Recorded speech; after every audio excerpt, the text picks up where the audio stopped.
भगवान शंकर के पूर्ण रूप काल भैरव। एक बार सुमेरु पर्वत पर बैठे हुए ब्रह्माजी के पास जाकर देवताओं ने उनसे अविनाशी तत्व बताने का अनुरोध किया। शिवजी की माया से मोहित ब्रह्माजी उस तत्व को न जानते हुए भी इस प्रकार कहने लगे, मैं ही इस संसार को उत्पन्न करने वाला स्वयंभू अजन्मा एकमात्र ईश्वर अनादि भक्ति ब्रह्म घोर निरंजन आत्मा हूँ। मैं ही प्रवृत्ति और निवृत्ति का मूलाधार सर्वलीन पूर्ण ब्रह्म हूँ। ब्रह्मा जी ऐसा कि पर मुनि मंडली में विद्यमान विष्णु जी ने उन्हें समझाते हुए कहा कि मेरी आज्ञा से तो तुम सृष्टि के रचयिता बने हो, मेरा अनादर करके तुम अपने प्रभुत्व की बात कैसे कर रहे हो। इस प्रकार ब्रह्मा और विष्णु अपना अपना प्रभुत्व स्थापित करने लगे और अपने पक्ष के समर्थन में शास्त्र वाक्य उद्धृत करने लगे। अंततः वेदों से पूछने का निर्णय हुआ तो स्वरूप धारण करके आए चारों वेदों ने क्रमशः अपना मत 6 इस प्रकार प्रकट किया।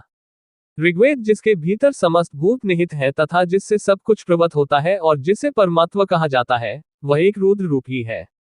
यजुर्वेद जिसके द्वारा हम वेद भी प्रमाणित होते हैं तथा जो ईश्वर के संपूर्ण यज्ञों तथा योगों से भजन किया जाता है, सबका दृष्टा वह एक शिव ही है। सामवेद जो समस्त संसारी जनों को भरमाता है, जिसे योगी जन ढूंढते हैं और जिसकी भांति से सारा संसार प्रकाशित होता है, वे एक त्रयंबक शिवजी ही है।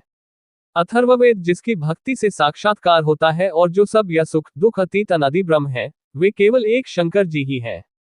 विष्णु ने वेदों के इस कथन को प्रताप बताते हुए नित्य शिवा से रमण करने वाले दिगंबर पीतवर्ण धूलि धूसरित प्रेमनाथ कुबेटाधारी सर्वावेष्टित वृपन वाही निसंग शिवजी को पर ब्रह्म मानने से इनकार कर दिया। ब्रह्मा विष्णु विवाद को सुनकर ओंकार ने शिवजी की ज्योति नित्य और सनातन पर ब्रह्म बताया, परंतु फिर भी शिव माया से मोहित ब्रह्मा विष्णु की बुद्धि नहीं बदली।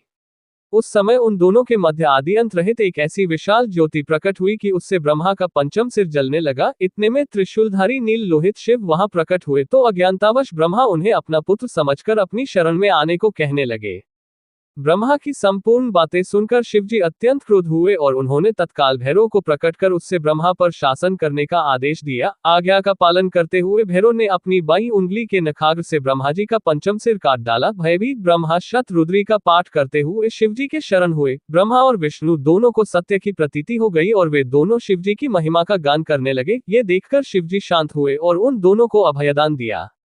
इसके उपरांत शिवजी ने उसके भीषण होने के कारण भैरव और काल को भी भयभीत करने वाला होने के कारण काल भैरव तथा भक्तों के पापों को तत्काल नष्ट करने वाला होने के कारण पाप भक्षक नाम देकर उसे काशीपुरी का अधिपति बना दिया। फिर कहा कि भैरव तुम इन ब्रह्मा विष्णु को मानते हुए ब्रह्मा के कपाल को धारण करके इसी के आश्रय से भिक्षा वृत्ति करते हुए वाराणसी में चले जाओ, वहां उस नगरी के प्रभाव से तुम ब्रह्म हत्या के पाप से मुक्त हो जाओगे।